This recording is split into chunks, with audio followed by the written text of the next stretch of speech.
are going to start the second data colloquium, in the colloquium in data science here at ENS. So today we have the pleasure of having Brice Ménard. Brice is visiting, so he's arrived in September, and he's going to be here at the Center for Data Science of ENS for several months. So if you have questions, of course, you can ask now, but then you can ask and interact with Brice at the center. So Brice is a physicist, and he worked a lot on astrophysics, cosmology, statistics, and also in data science, and now also on machine learning. And so he's going to speak about data science and science with data. Thank you very much. Good, thank you, Giulio. All right, is the sound okay? Yes, good. So it's a pleasure to be here today. First, I would like to thank the École Normale for having me here during my sabbatical. And I would like to thank CFM to make all of this happen with their financial support. So I'm going to tell you today about data science and science with data. And even though the words are almost the same, I'm going to show you that those are two different things. So in order to tell you about science and data, I will have to be a little bit more specific.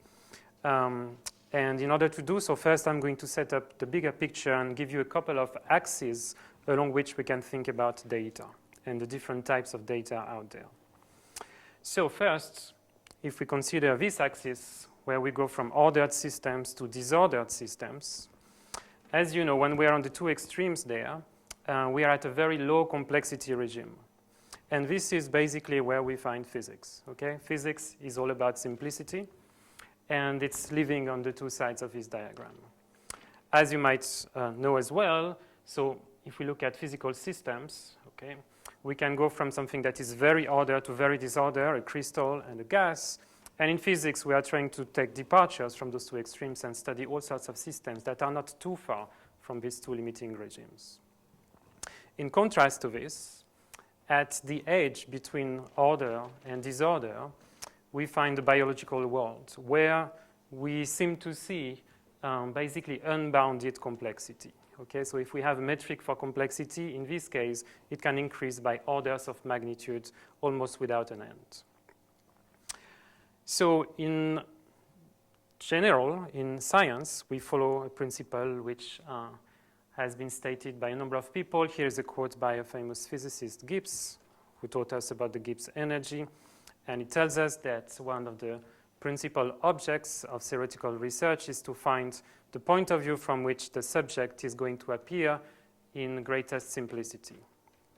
Okay, so I guess we all agree with that. And I would like to say that when we talk about physical systems, this is a bit easier to do, because by definition, the object of study is simple systems. Okay, systems that are generated from simple equations with a limited number of parameters.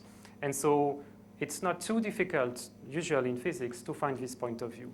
This is not necessarily the case if we are at the edge between order and disorder, and if we talk about biological systems. I'm going to come back to that later in the talk. Another axis that is interesting to consider when we talk about data is the level of controlled variation in the data. And in this axis, I'm going from high on the left to low. And what I mean here is that if we have an experiment, for example, we are going to be in the very highly controlled regime. An experiment is going to be there because we have a question, a hypothesis, a model, and we are designing an experiment to give us a minimum amount of data that will allow us to answer a given question, and it's all done in a very controlled setting. If we move to the right, we find scientific data sets and surveys. Those are much larger collections of data that are usually acquired for a given purpose, but it's loosely defined in some cases. And on the very end of this axis, we have open collection. And this is a regime which is usually happening outside the context of science. Many of these data sets have been collected by Google, Facebook, and others without an initial purpose, but they turn out to be very interesting for all sorts of scientific studies. An ideal experiment would be an experiment giving us just one bit of data, 0 or 1, a yes or no answer to a question. Usually, experiments give us a little bit more There can be some noise involved. We have to do a little bit of statistics to extract what we want. But as we move to the right of this axis, complexity increases and data challenges increase as well. Typically, we do two things with this kind of data sets. We do model testing or parameter inference. And we do this more so when we're on the left side of this axis, because usually that's even the motivation for having the data.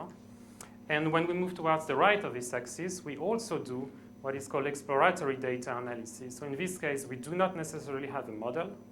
And what we want is to explore the data set and see what it has to tell us. So those are basically the two main regimes for scientific data analysis. And I'm going to discuss them in more detail today. And for those who got their hands dirty with real data sets, you also know that as we move towards the right of this axis, the level of issues due to calibration and the control of systematics gets harder and harder. Okay, so all sorts of unexpected problems might also arise in the analysis. So what do you want to do with data? We want to interact with the data in a number of ways. The first one is what is called analysis. From our data, we want to extract some statistical description. We want this statistical description to have a number of properties. Okay, so what we want first is to keep the informative variation in the data. But if possible, what we want is to discard all the irrelevant variation. Many systems have symmetries. For example, it could be invariant to translation, rotation, and all sorts of other symmetries. If that's the case, this is going to lead to variation that is not going to be informative, so we want to discard it. We want our statistical description to be stable, and if possible, we want it to be compact. So the compactness here is key for scientific data analysis, because at the end of the day, what we extract from the data, if possible, has to be communicable to other scientists. We have to write it in a paper, and it has to be basically interpretable. Okay, so those are key requirements if we want to do science. Okay, so the description has to be compact. Is that the end of the story? No. I'm going to use here a famous quote from Feynman, who tells us what I cannot create, I do not understand. So if we want to check this, there is another step that we can perform. We can revert the process. We can start from the statistical description and regenerate some data. And this is called synthesis. Okay? And by doing this, we can check that our statistical description has indeed captured all the relevant properties in the data. All right. So today, we are at a very interesting point in time because we have access to a whole family of statistical estimators. So what I'm going to do here is to show you the following situation. Let's say I have this image at the top. Okay? It's part of a scientific data analysis. I want to extract some information from it. And you have the choice in using 6 different estimators here. I'm not telling you more about them first. What I'm showing you here is the synthesis that I have performed with these different estimators. So what I'm doing from this image, I extract summary statistics, and from these summary statistics, I regenerate new images. Okay? And so the question to you is, which one or which ones of these estimators would you pick in order to do this analysis? As you can see, the level of expressivity varies. Now I'm going to give you another piece of information.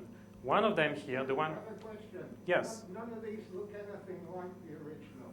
You mean these are sort of random phase? Okay, so I'm generating, realizations exactly. that have the same statistical That's right. We are in a statistical context. Okay. The goal is not to reproduce exactly this image, but we are reproducing the texture. Okay. Exactly. Yes. And that's why I'm showing 2 realizations each time, to show you that it can vary. Okay, so each time we have 2 realizations using the same statistic. Thank you. So one of these estimators is different. This is the one on the right. Okay, this one has been trained using an external data set, which is actually ImageNet. So this is a neural network that has been trained using images of cats and dogs and cars. Okay, so now the question to you is that, will that change your choice of estimator? Would you use this one in order to perform this scientific data analysis or not? Now I'm going to give you another piece of information. Those are the number of parameters that you need to manipulate for each of these statistical estimators. So now, having this piece of information, is that going to influence the choice of estimator once more? Okay, so this is going to be up to you. And what I'm going to do during this talk is to discuss this whole range of estimators. They have names. From the very left, we go from the power spectrum to the pi spectrum to the scattering transform, phase harmonic transform, and convolutional neural networks.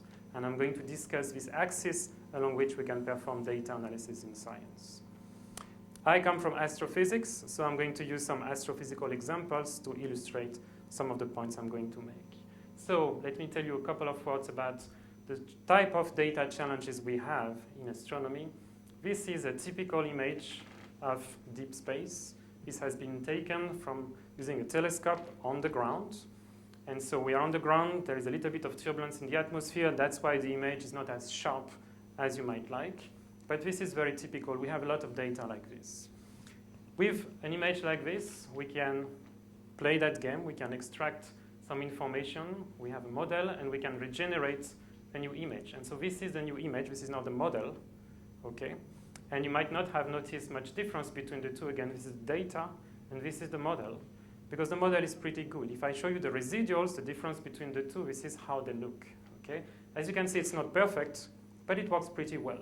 So this is an example where we know exactly how to perform this kind of data analysis. We can go from the raw data, millions of pixels. We extract summary statistics, and in this case, it's simply a list of objects for which we have the position, the brightness, the size, the ellipticity, etc. So a list of low-order moments of the light distribution. And this is enough to be able to regenerate an image. And basically, we have extracted 99% of the information, and we are done.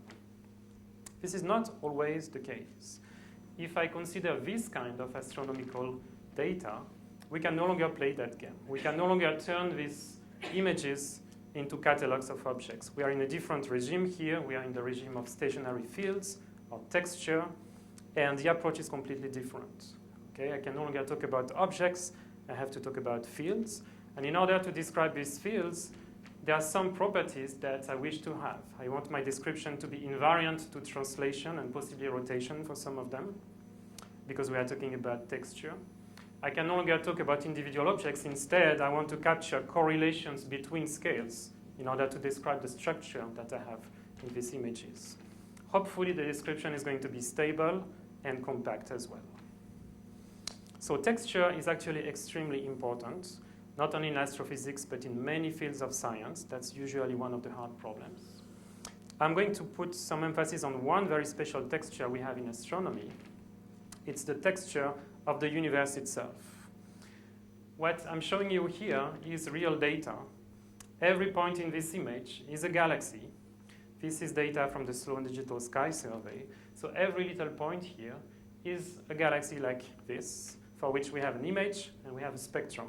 The spectrum gives us access to all sorts of interesting physical information about the object, and especially it gives us access to its redshift or its distance from us. In this figure, we are at the very left, and what you see here is how deep space looks like. And you see this nice filamentary structure, which is called the cosmic web, and this is basically the texture of the universe. I can zoom out from this picture, and this is how things would look like. Okay, so this time, we are at the bottom of this figure. And what you see here are millions of dots showing galaxies as a function of distance all the way to the first flash of light, which is the cosmic microwave background. Okay. It took about 15 years of observing from one telescope in the US to be able to create that map of the universe. If we go back in time 20 years ago, the map of the universe we had was basically limited to this. In the past 20 years, we've been able to expand this dramatically. Because this is very important and at the same time beautiful, what I'm going to show you to give you a better sense of this texture of the universe, I'm going to show you a movie where we are going to basically look at different shells of the universe deeper and deeper, starting from nearby galaxies all the way to the Big Bang. So there are two questions. Yes? What's the gap? There are gaps in this picture. Galaxies disappear. That's right. So there are different patterns here, or different regimes. So what is happening here is that we see, so galaxies, spiral galaxies, on average, they are blue. That's what we see here. But as we look farther and farther away, there's a redshift effect, which is going to move their light to redder wavelengths. That's what you see here. So there is a transition from blue to red. When we reach this distance, for this telescope, galaxies become too faint, so we no longer see them. Instead, we see another set of objects called quasars. They are massive black holes that are accreting gas at the center of galaxies, and as a result, they shine and they can be much brighter than galaxies. So we can see them really far away, and these are the blue points that you see here. Again, there is a redshift sequence from blue to red because the expansion of the universe and the redshift effect is going to change their colors. Okay. It was not. And the LRGs? And the gap at 10 billion years, what is this gap? So this gap is a sensitivity effect. Astrophysicists are very interested in this region of the universe for some technical reasons. This is where we can see hydrogen Lyman alpha emission. And so the observing campaign put more emphasis on certain distances compared to others. So these jumps in distance, they are just due to different sensitivities or focus, but otherwise it should be homogeneous. The luminous red galaxies are here. Okay. They're selected to be red. They are red. The distant galaxies are blue. They- If you look at the Hubble Deep Field, Oh yes, but the Hubble Deep Field is much farther. This is redshift, the redshift is on the left here. This is 0.4, 0.5. I know, So- I'm just saying it's a selection effect. Yes. I'm going to actually comment on several of those. There was another question. It was essentially the same. Same question, good. I hope I have answered it. The translational invariance is something that you impose on the data or something that is emerging from the data? No, so this is what is called the cosmological principle. If you look at the universe on large scale, so first just from observations, statistically, if you consider this region, that region, it's the same statistically. And so the cosmological principle, which we assume, is to say that the universe is homogeneous, so it's a stationary process, so it doesn't depend on where you are in space. Of course, the challenge here is that this axis is both space and time, because we are going back in time here. All right, so let me give you a better sense of this texture of the universe.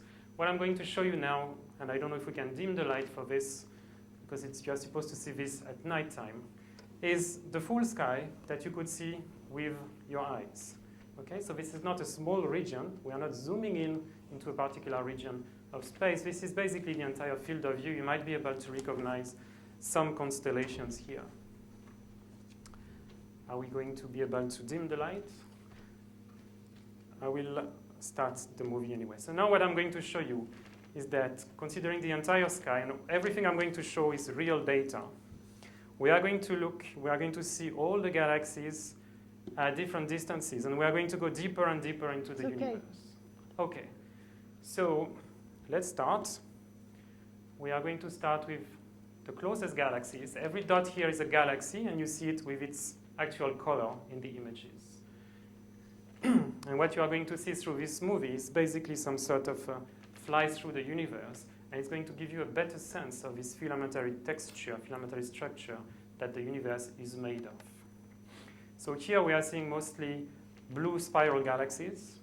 There are some elliptical galaxies, which are yellow, that you find at the center of galaxy clusters.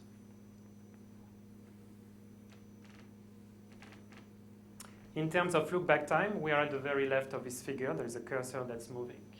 And now once we start to see deeper and deeper in the universe, we lose the faint spiral galaxies, the blue ones, and we tend to see more and more. We are more sensitive to the yellow elliptical galaxies because they are more luminous. So that's what we see farther away.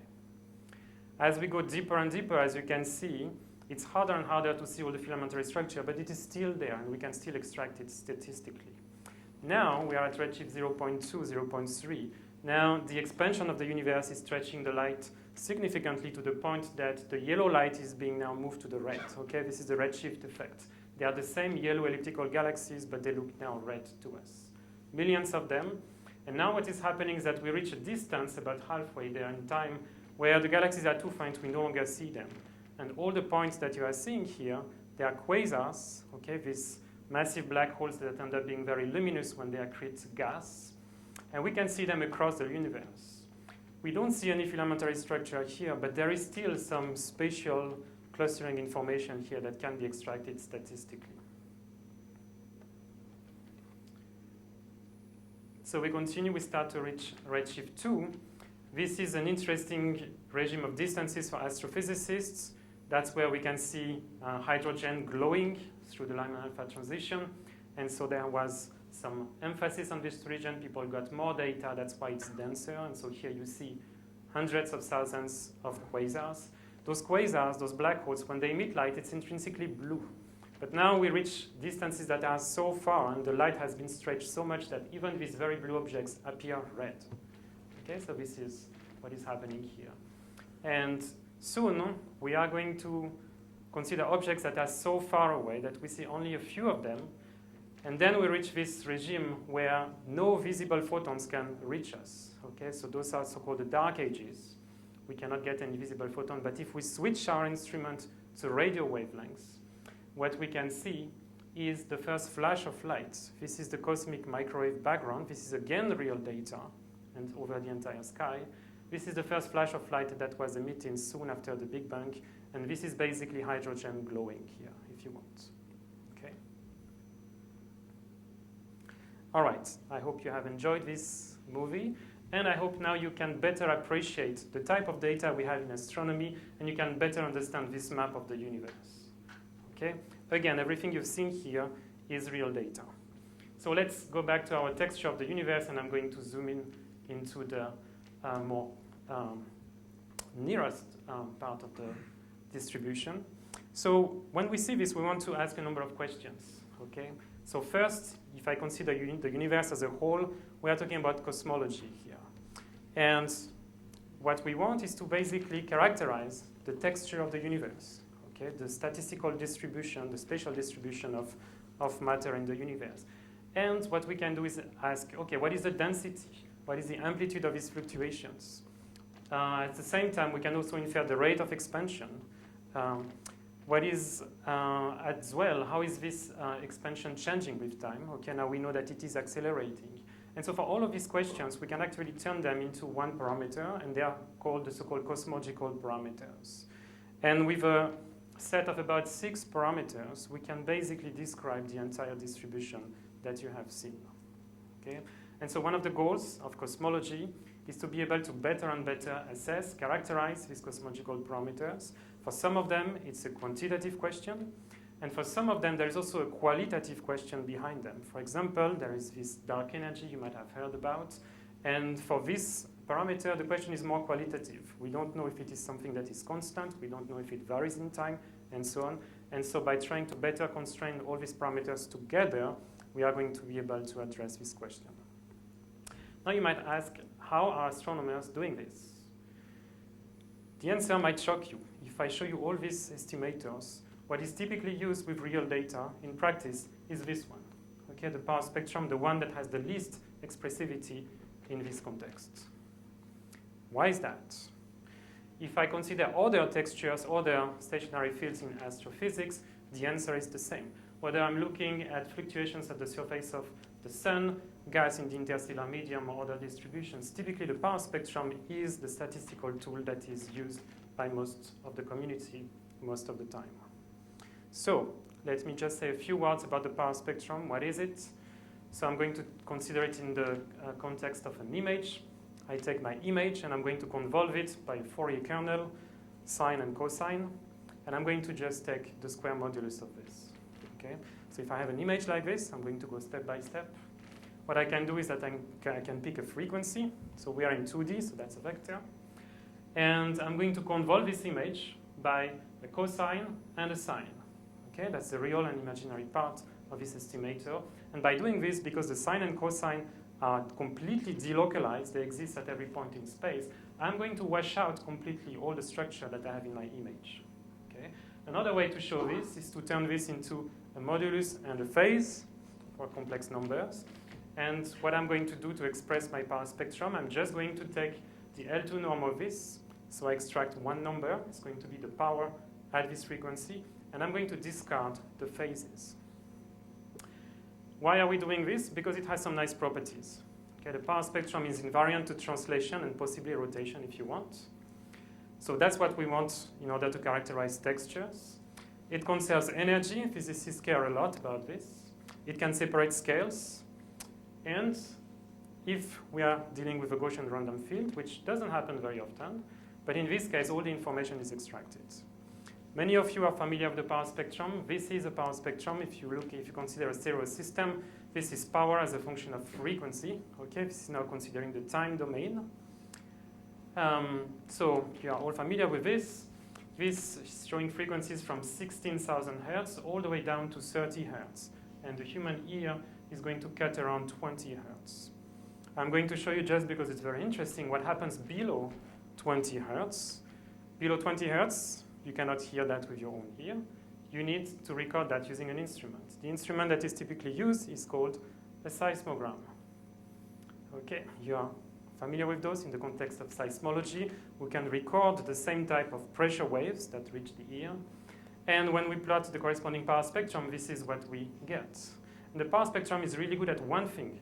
It's showing us which scales are important in the problem. And what you can see here is that there are some bumps with some characteristic scales there. The first scale that you can notice on the left is there at about 15 seconds. Okay, what is it? It's due to the beating of the coasts of continents by ocean waves. And you will be very surprised, but here in Paris, by putting a seismogram here, you can record this effect. You can hear that, in a way, anywhere around the world. And anywhere around the world, the period between waves is about the same. So when you stand on the beach in front of the ocean next time, remember, try to check. The period between two waves is about 15 seconds. Okay, this is very stable, and just by recording this pressure wave here, these vibrations, and computing the power spectrum, you can measure that. There is another one, which corresponds to about 7 seconds, which means that the ground here is vibrating with a period of 7 seconds. This is more technical. It has to do with the reflective waves. When they go back into the ocean, they interact with the incoming ones in a nonlinear way, and they interact with the seafloor. They give rise to this effect that is even stronger, has more power. All right. Now this is in cosmology. Again, the distribution of galaxies with the texture of the universe and the corresponding power spectrum. As I told you, it's really good at picking some specific scales in the problem, and it's showing us here basically the scale where we transition from structure, more and more structure as I move from the right, to less and less structure, and this is basically when we go back to a homogeneous universe. As I consider larger and larger scales, the amount of fluctuation goes down, and we go back to a homogeneous case. I say that the power spectrum conserves energy. If I take the integral over this curve, so I have energy density as a function of scale, or power as a function of scale. If I just integrate everything, what I get is the gravitational potential energy of the system, the gravitational potential energy per density that corresponds to this distribution. When structures form in the universe, there is a competition between potential energy and kinetic energy. And so as structure form, we have more and more kinetic energy and less gravitational potential. So the power spectrum seems interesting. What are the limitations? If I take an image like this, compute a power spectrum, and do synthesis, I get this kind of field. As you can see, the morphology is quite poor and very different from the initial field.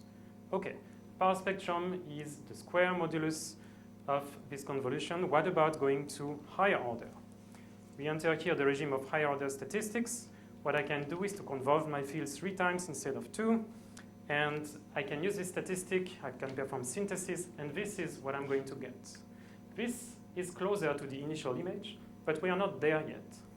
So you might tell me, OK, what about going to 4th order and 5th order to add more information? So in principle, you might be right. But in practice, it does not work, because the variance of this estimator increases very fast. It goes like the square of the power that you are using. Okay? So with higher variance, your estimator is less stable, okay? Or there is less information extracted per moment. And so this is basically it doesn't take you very far. You can extract these moments, but they are more and more noisy. Yes? How do you compare the reconstructed image with the initial image? Do you do correlation? So 2-point correlation? Yeah, that's it. So there's no generic universal way, because if we knew how to do that in a universal way, that would be the estimator to use to perform the statistical analysis. I'm yes. so sorry. Would you mind repeating the question because they don't have any Sure. microphone? I can repeat the question. So the question is, how do we compare the synthesis to the original image? And the answer is that there is no generic way to do that. For this talk, we can just do this by eye. Okay. In practice, you can use a set of statistics, but again, you are going to be limited to the set of statistics that you are using. There is no generic way as far as I know. Okay. So higher the statistics, they can improve things a little bit, but we soon hit a wall because the number of coefficients we need to extract increases very fast, and their variance increases even faster. Okay, so if we go back to this list of estimators, okay, so if we start on the left, and that's typically the tools that are used in most scientific data analysis, we can do a number of things. We can extract scales, but we're also very limited in the expressivity of the estimators. So I also want to mention that the power spectrum, the bispectrum, and this kind of higher order statistics are also motivated by physics because they arise naturally when we do perturbation theory and when we expand a field of fluctuations. So there is a nice theoretical motivation, but in practice they are too limited and too unstable.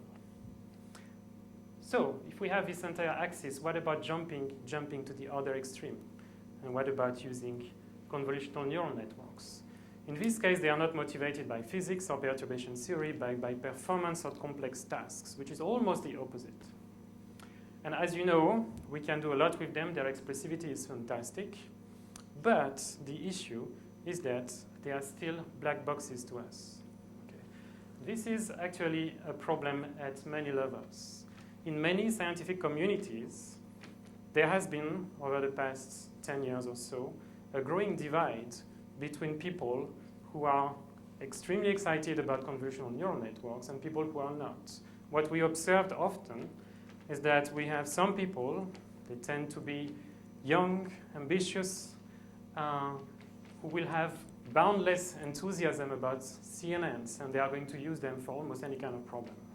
But at the same time, there are people, they tend to be sometimes more senior, more conservative, and very critical about neural network who prefer to stick to limited classical statistics, and often for good reasons. So there is this tension between these two different approaches, and we actually feel this tension even at the level of the community. In many disciplines of science, we now have two camps of people who are basically advocating for CNNs versus people who are advocating for classical techniques. And so there is a growing problem here, but I think there is hope here to find a solution that's going to please everyone. What can we find in between? So in between is the realm of what I call mathematical neural networks. We have techniques that have been designed basically by Stefan Mahler, who is here, and his team. And they come in two flavors. We have the scattering transform and we have the phase harmonic transform. I'm going to explain them in a minute. And they try to take the best of both worlds. They have the expressivity that is similar to what you can find with convolutional neural networks, but they are also completely deterministic, and you can write them all explicitly the same way you would do with classical statistics. Okay? So they fall in between, and they can be used at different levels in terms of numbers of parameters. Okay, so how to design such a mathematical network? First, we can get some inspiration from convolutional neural networks. You might know that if you visualize the first layer of a convolutional neural network that's been trained on AlexNet, you find this kind of kernels. You find similar kernels if you take an ensemble of images and you try to build a sparse representation of them. Okay? At the same time, you also find similar fluctuating kernels if you look at the receptive fields in monkeys and in mammals in general. So when we see this, we can see that there is actually some regularity. Okay, if we pay attention, we find fluctuations as a function of scale and orientation. We can group them, and we also notice that they come in pairs. For each of them, there is one symmetric part and one asymmetric part. This is going to motivate us to describe them using complex numbers and basically complex wavelets. Those complex wavelets can be expressed very simply in Fourier space as basically being a Gaussian. This is telling us that in Fourier space, sorry, I'm hearing some background noise there. we can basically tile the Fourier space using these dilated and rotated wavelets to basically, in a very systematic and mathematically defined way, come up with the same sampling as what is being done by CFM-ENS. Okay, so let's compare what happens if you use the power spectrum route versus the wavelet route. Okay, so I can take this image, I'd convolve my image by either a Fourier basis, the cosine and the sine, or a complex wavelet. With the complex wavelet, I get those two images. If I express this in terms of amplitude and phase, or modulus and phase, this is what I get. Now we have something very interesting here. If I extract the modulus after the convolution, I find something that ends up being stable to small displacements or deformations. Okay?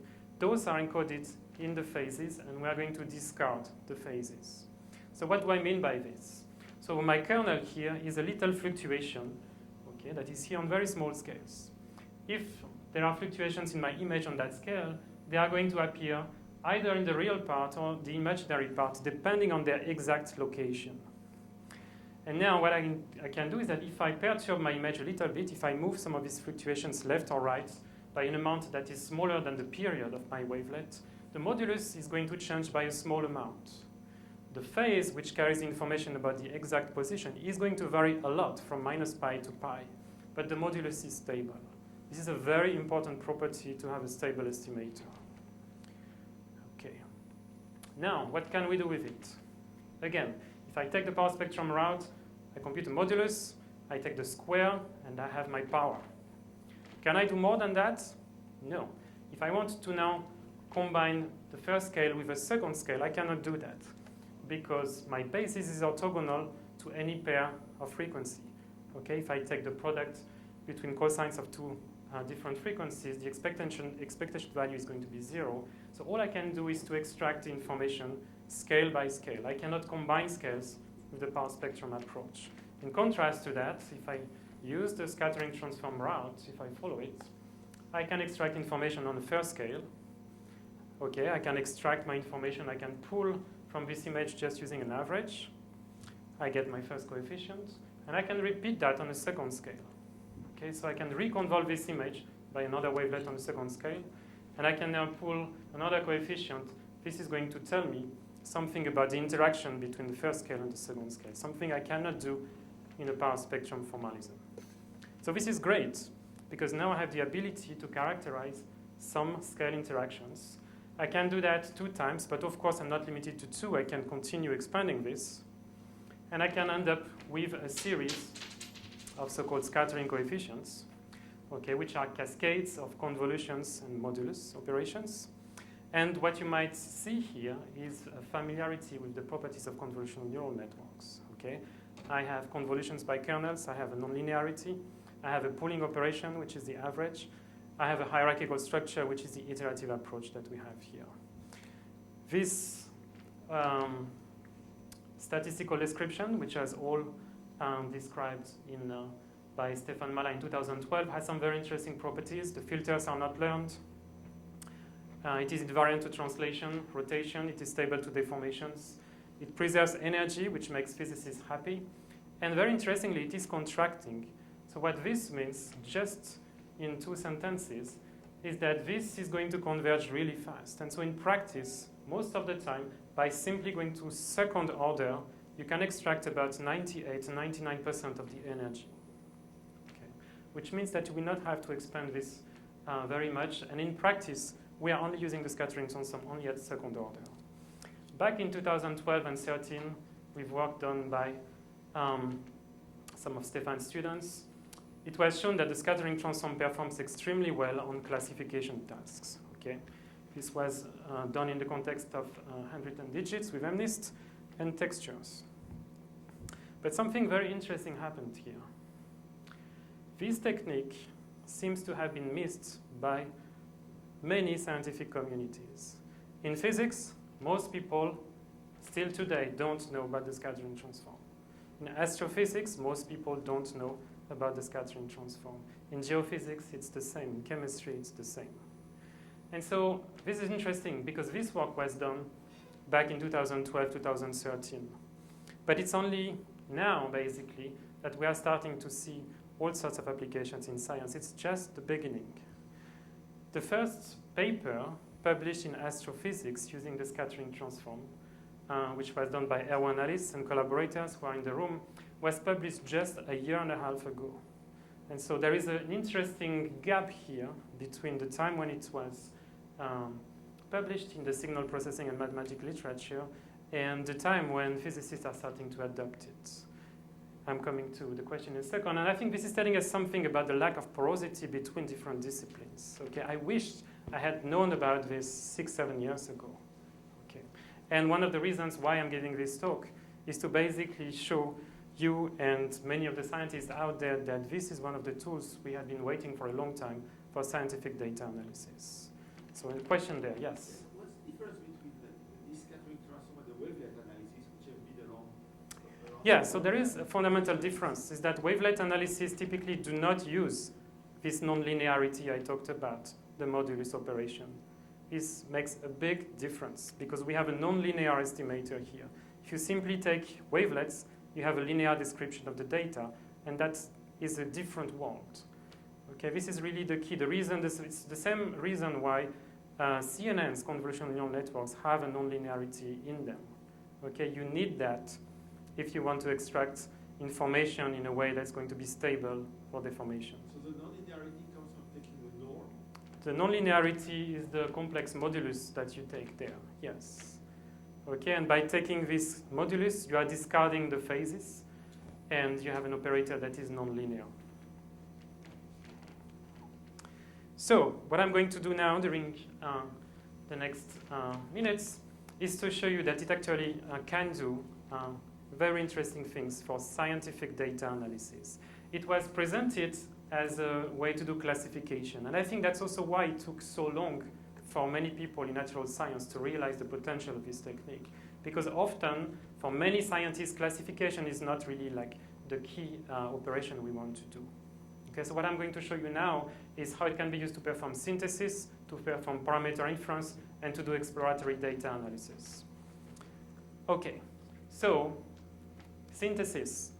I'm showing you here 5 different physical fields: Turing patterns, Ising model, the sea temperature, sea surface temperature, the surface of the sun, and the distribution of cosmic matter. Some of them are real data, some of them are simulations, but they are all physical fields. What I can do is to use my scattering transform, extract coefficients only at second order. So it's a very limited set of coefficients. And from this, I can regenerate data, and those are the syntheses that I get. Okay? As you can see, for these physical fields, I'm not talking about the highly complex biological field, but the low complexity level physical fields. For those, a second order scattering transform does an amazing job. I was really surprised when I saw those results the first time. Okay, it has an amazing expressivity. Good. So basically, the message here is that if we work in the regime of low complexity, for many physical fields and beyond physics, it can capture most of the information we care about. So if that's the case, now let's talk about inference. How can it do with parameter inference? And I'm going to go back to cosmology and tell you again about the texture of the universe, which is one of the key problems in astrophysics. I would like to also emphasize the fact that a large fraction of the community is really working on these problems. We have major facilities built and being built to map out the sky, to basically come up with the next generation movie compared to the one I showed you with more data in it. The Subaru telescope has been taking data for several years just to address this question and try to extract cosmological parameters. We have the Rubin Observatory, which is almost finished and should start getting some data in a year or two. And we have space-based observatories, the Euclid Space Telescope, which is mostly, which is a European or European-led project, is going to take off in 1 or 2 years, and the other one is going to follow a few years later. All these projects have as one of their goals coming up with a mapping of the sky to basically characterize this texture of the universe. One technique that is being used to do so is gravitational lensing. I will not go into the details, but basically the way it works is we start with an image. We are going to get lots of galaxies. We are going to extract their parameters, and we are going to see whether their shapes have been distorted by gravitational lensing, the deflection of light by mass. If we can measure this effect, we can then create mass maps. What is interesting here is that we have all the matter, not just the luminous matter here, but also the mysterious dark matter. Everything is included here. This is just based on gravity. Okay, so this is a very direct access to the distribution, to the mapping of fluctuations in the universe. And what cosmologists do is to basically, from this texture, extract some of these key cosmological parameters. Okay, so the question is, how well can the scattering transform perform with this kind of data? The goal here is to do very precise parameter inference. I'm showing you here two simulations of two different cosmologies. So we have two different mass maps that these observatories are going to see soon. This is a simulation only, but real data is following. And what you are seeing here are two different cosmologies. Okay, so the cosmological parameters have changed a little bit from one to the other, and the goal is to actually try to spot out the difference and quantify it. It's even harder because in some cases, like the one presented here, these two mass maps have exactly the same power spectrum. So you cannot use the power spectrum to distinguish them. Okay. All right. So we've performed the whole process of parameter inference with a set of simulations like this. And so basically, we want to understand the mapping between these mass maps, these textures, and the value of these cosmological parameters. I'm using two of them here, the matter density in the universe and the amount of fluctuations. The technicalities are not important. But this is giving you an idea of what you get if you use a power spectrum.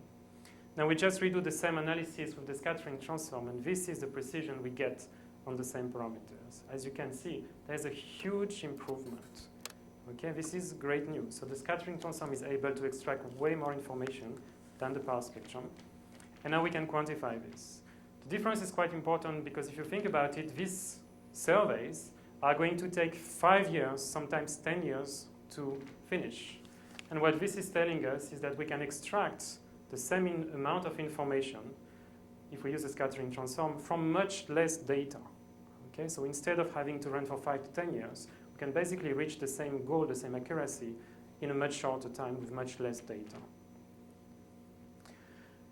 You might ask, how do higher order statistics perform in this case? This is the result you will get from the bispectrum that I introduced earlier.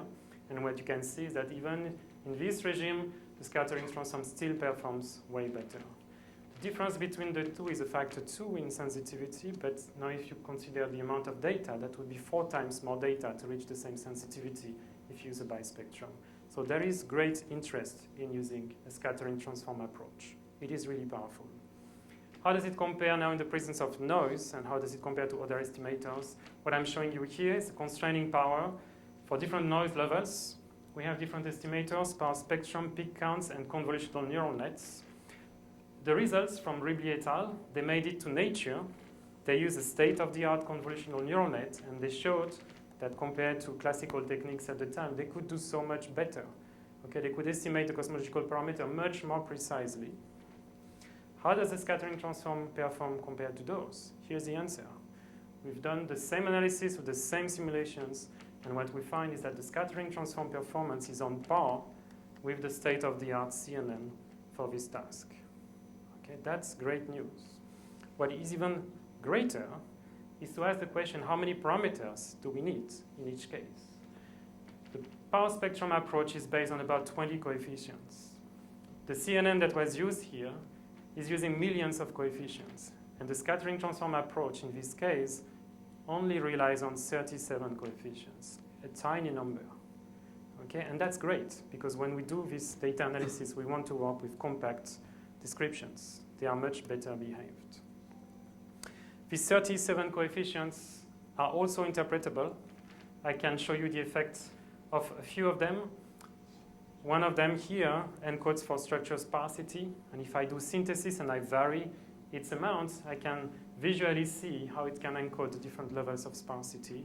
Among these coefficients, another one encodes for the shape or the roundness of structures. If I change this parameter, I can go from very round to very straight shapes. So what is nice is that you get a compact set and you can even interpret the results, which is what we want in science. So for parameter inference, this is fantastic, and I encourage many of you to use it. Now I'm going to show you what we can do in the other regime of data analysis, which is exploratory data analysis. So here I don't have any model. I have a data set and I just want to see what's in it.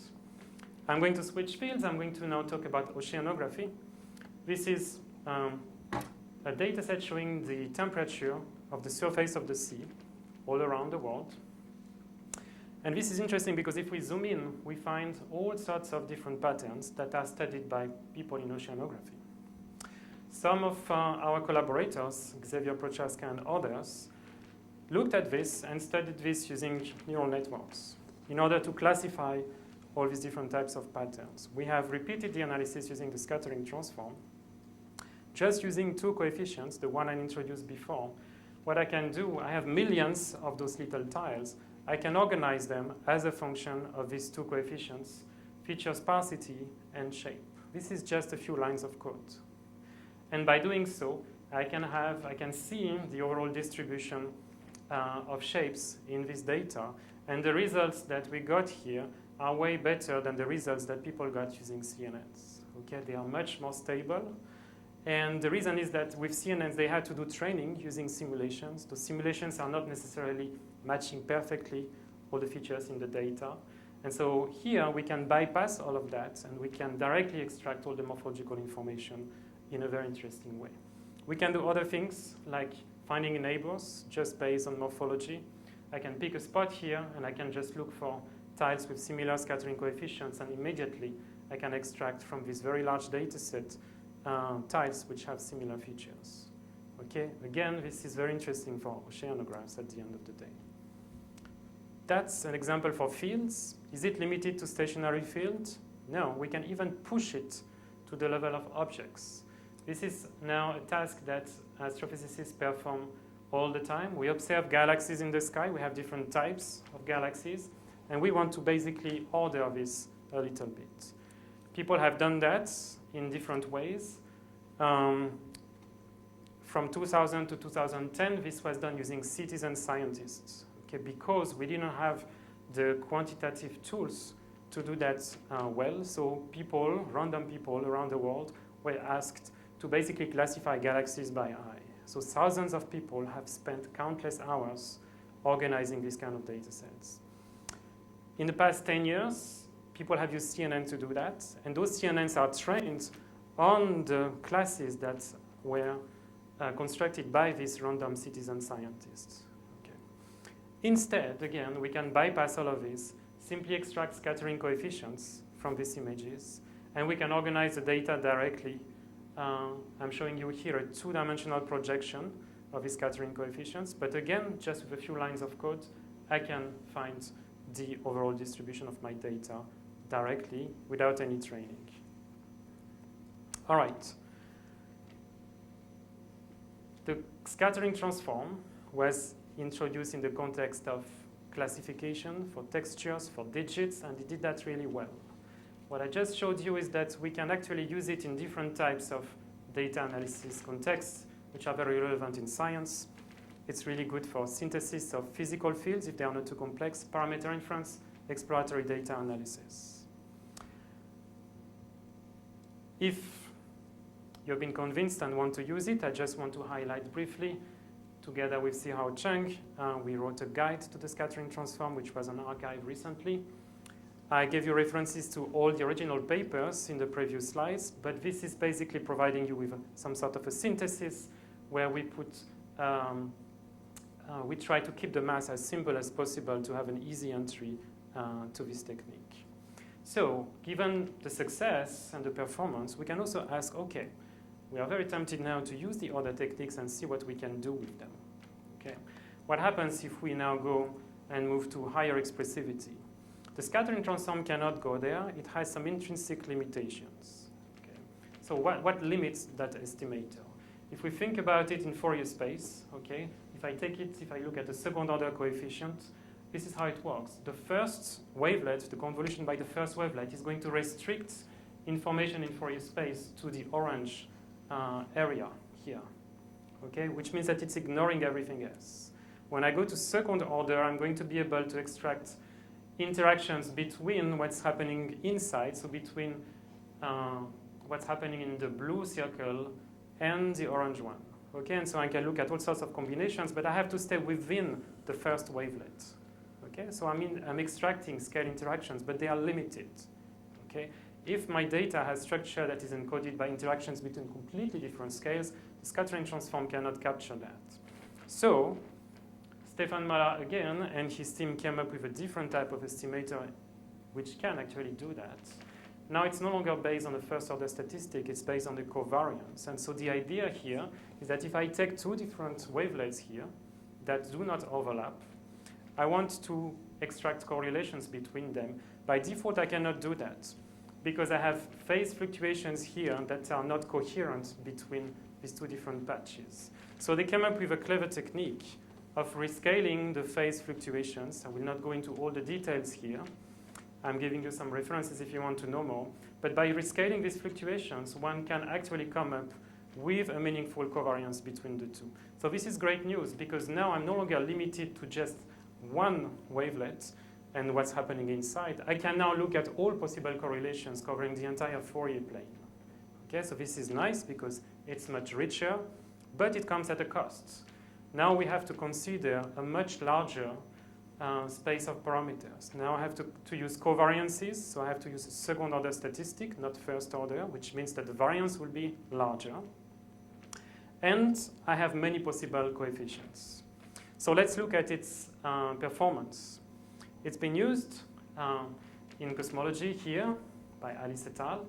And what is shown is an original image. We extract these phase harmonic coefficients, and we can synthesize a new image. And as you can see here, it works relatively well, or quite well. But we now have to manipulate 6,000 coefficients. Okay, so it's much more than the regime of the scattering transform. We can even go to more complex images here, and this is work done by Antoine Brochard. What I'm showing you here is a phase harmonic, which also includes additional shifts to make it even more expressive. And as you can see, we can go from complex images and reproduce them with an amazing performance. But the cost is to have the ability to manipulate 30,000 to 300,000 coefficients. So why is that a problem? Because if you want to do things like parameter inference, what you have to do is not just extract your statistics, you also have to come up with the likelihood of the parameters. So you have to be able to describe the dependencies between all these parameters. You have to measure a large number of covariances. And in many cases, when we enter that regime, we are actually limited by the number of simulations that can be available to extract this information. Okay, so we can always extract these coefficients, but in order to express the corresponding likelihood, it's a much more challenging task. And in many cases, our ability to simulate these processes might actually be the limitation, okay? Because the number of simulations you might need, if you want, is going to explode like n squared. So on one hand, we have this fantastic expressivity, but it comes at a cost. So, and this is some of the work we are doing here, we can ask the question, is it possible to reduce the dimensionality? You know, some of these processes only involve certain scales. Is it possible to then compress this description and find something that is more compact? It may or may not work. It depends on the type of processes you consider, but there is interesting work going in this direction. All right, so quick few words about how to use these mathematical networks. On one hand, what we want is to maximize the expressivity, so we want to move towards the right in this axis. But as I said, if you want to do things like parameter inference, there's a cost to this. Okay, you will have to express your likelihood, and this is quite challenging. And so at the same time, what you want is also to minimize the number of parameters. So you want to move towards the left of this axis. Okay, so you want to find a compromise between the two, which means that for a given task, a given data analysis, there is a sweet spot somewhere. Okay. If you increase expressivity, you will extract more data, but only up to a point. Because if you continue, then the variance, the uncertainty of your coefficients is going to increase, okay? Or your ability to express the likelihood is going to degrade. So you have to find that sweet spot. There's not just one sweet spot. The sweet spot, of course, depends on the kind of problem you are addressing. And so the challenge of a scientist is going to find a match between the technique and the number of parameters to use. In some cases, this can take us quite far to the right of this axis, okay?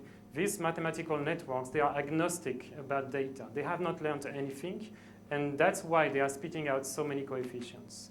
As I said, in a number of cases, it might be possible to take their representation and actually compactify it using some dimensionality reduction techniques. There's no guarantee that this works, but this is something that is definitely important to consider.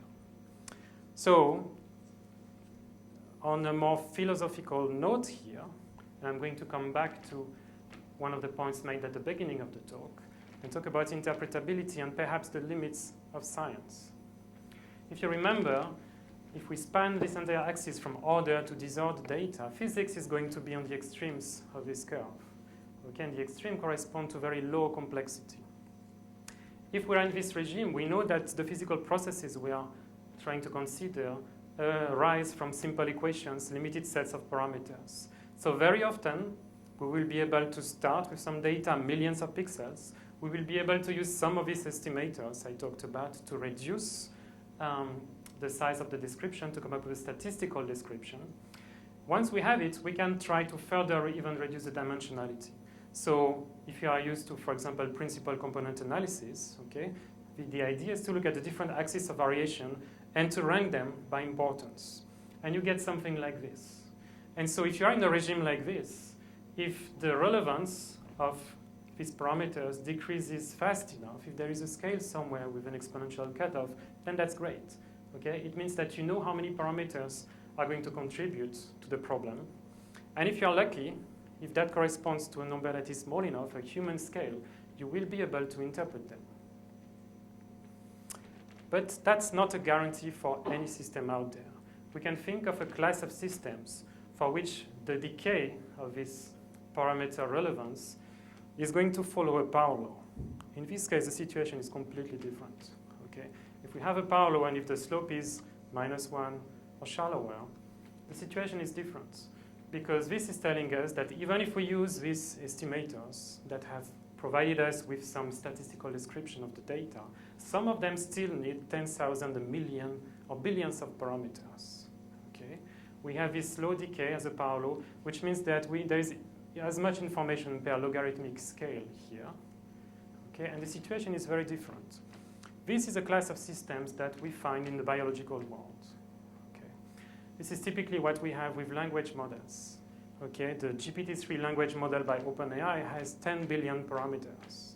Okay, it's way out there in this axis. This system is already a summary statistic. It has already come up with a statistical description of the data, but that statistical description cannot be written down in a scientific paper. It's not human readable, and it does require to have billions of parameters. And we know that by ingesting more data and by having a model that is bigger, the performance will be even better.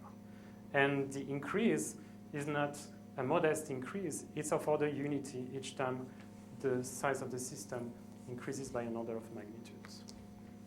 So there is a different regime here.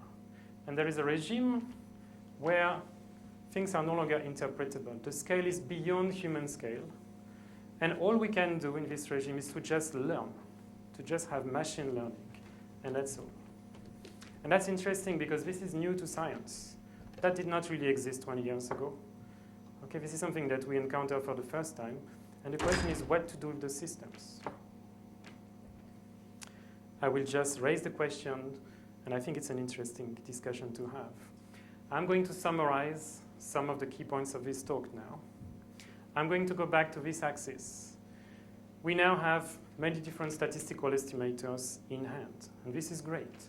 20 years ago, we were stuck in physics on the left side of this axis. We had the neural network revolution, and suddenly lots of estimators started to pop up there. As I said, in many communities, they divided people, okay, and created two camps between people who were believers of the power of neural networks and people who are very critical about them and the possible dangers of using them and using black boxes. But I think now the time is even more interesting because thanks to these mathematical networks, we can have estimators all along the axis. We can tune the parameters, their sizes, to actually decide what kind of expressivity we want. So we can find an estimator that is matched to the problem we want to address. Okay, and as I said, on one hand, we want to maximize expressivity, but we don't want to go all the way. We also want to minimize the number of parameters to be able to perform our parameter inference, our exploratory data analysis, and others. Okay, and so I think it's a great time because now we have the ability to really match a statistical estimator to some of these difficult texture problems we find in science. And finally, this is just the slide I presented before. By doing this and by moving to the right of this axis in terms of numbers of parameters, we are seeing now a new class of systems. Systems that have unbounded intrinsic complexity. Systems for which even a statistical description requires millions or billions of parameters. And so the question is, what can we do? These systems can be arbitrarily large. We have not yet seen, for many of them, any cutoff scale. Okay, we know that they can be 10 times, 100 times, and more larger. And they are already way beyond human scales, and we know that they are going to continue growing. And so the question is, what do we want to do with this system? Do they still fall within the scope of science, or is it something that is beyond science? Or perhaps, is it a type of new science that we are just starting to experience? So I'm going to leave you with this question. I'm going to stop here, and I'm happy to take questions. Thank you. Thank you.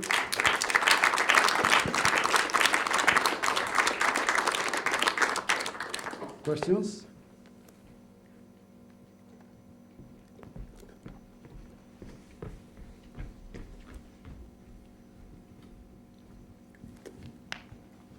Thanks a lot for this talk. So I don't understand why you have as few as 37 parameters when you use the wavelet transforms. Don't you have to use different wavelengths for each pixel and across a large frequency space? So you only use one frequency of wavelets, or don't you have to use different frequencies? Okay, so we use a range of scales, but that range is binned logarithmically.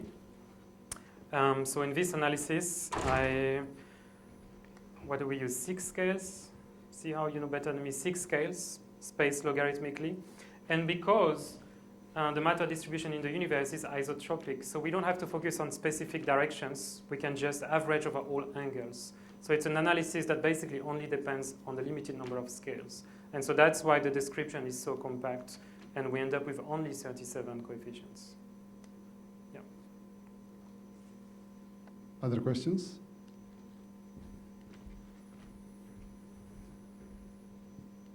Thank you very much for your great talk, Brice. So I have 2 questions. One is a little bit details, but given those data, like image patch and those data set is so precious, so therefore you really want to use all of them. So when you apply scattering transform, phase harmonic transform, and so forth, how did you deal with the boundary of those data sets when you reach the convolution and so forth, reaching to the boundary? All right, so that's, yes, a more technical question about boundary effects. So in some cosmological simulations, we already use a distribution of matter with periodic boundary conditions. Okay, so there is a periodicity here that's a technical aspect of the simulation. And so there are some boundary effects that are going to affect the scattering coefficients a little bit. There are different ways to deal with that. In this case, it's periodic boundary conditions, so that's basically what allows us to not have to worry too much about them.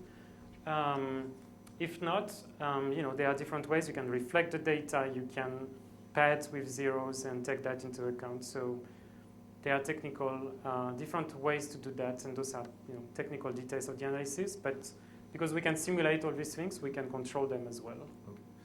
So my second question is, so this is more like in some sense, philosophical question. But if your data set is a multiple source with a completely different nature, like images and then some other measurement which is not in the form of images and so forth, and then for each domain, you can basically maybe define, each domain you can, perform scattering transform, 1D version, 2D version, or even 3D version, and also some, phase harmonic transform, so forth.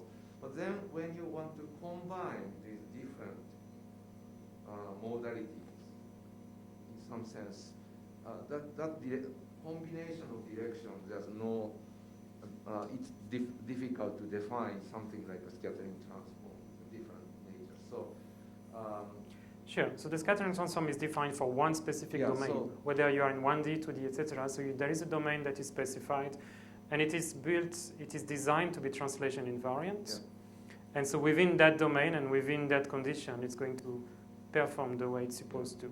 If you want to combine data sets on different domains, all I can think of right now, you can just concatenate the different descriptions. This gives you a new global description, and you can work with it. But of course, it will have different properties. okay, thank you. I understand. By the way, I like your talk very much. Very instructive. Thank you.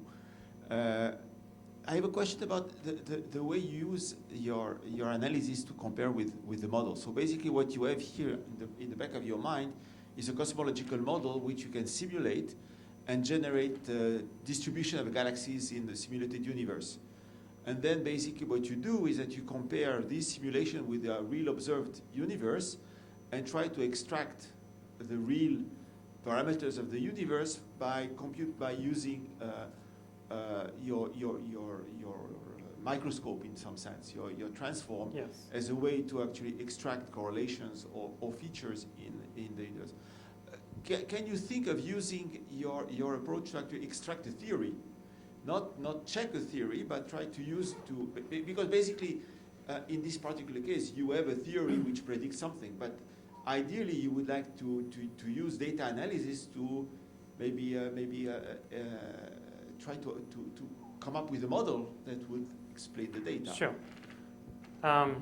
So can we use our representation to come up with a theory?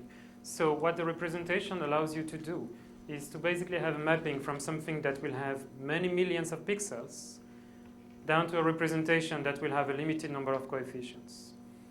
In this case, for this experiment, we know that this distribution of matter comes from two pieces. One, we have a set of two cosmological parameters, so the dimensionality is 2.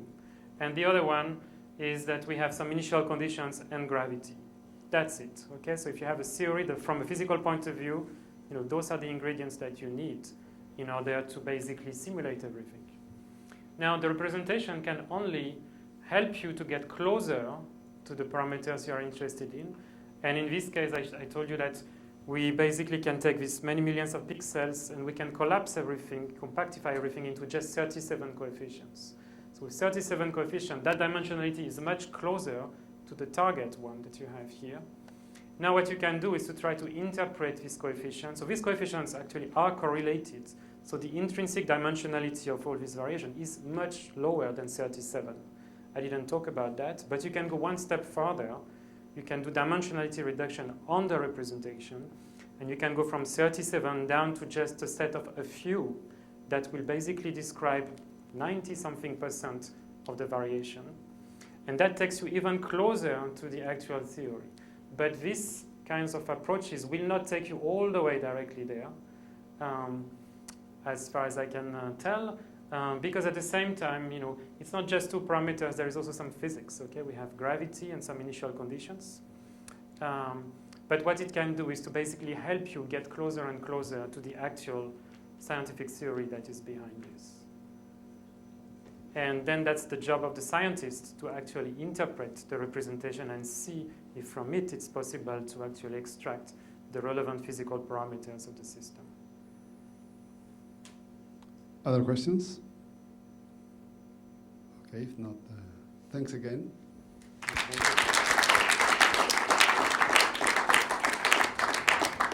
All right, this time, I'm sorry, there will be no buffet because of the COVID restriction, and so see you for the next colloquium.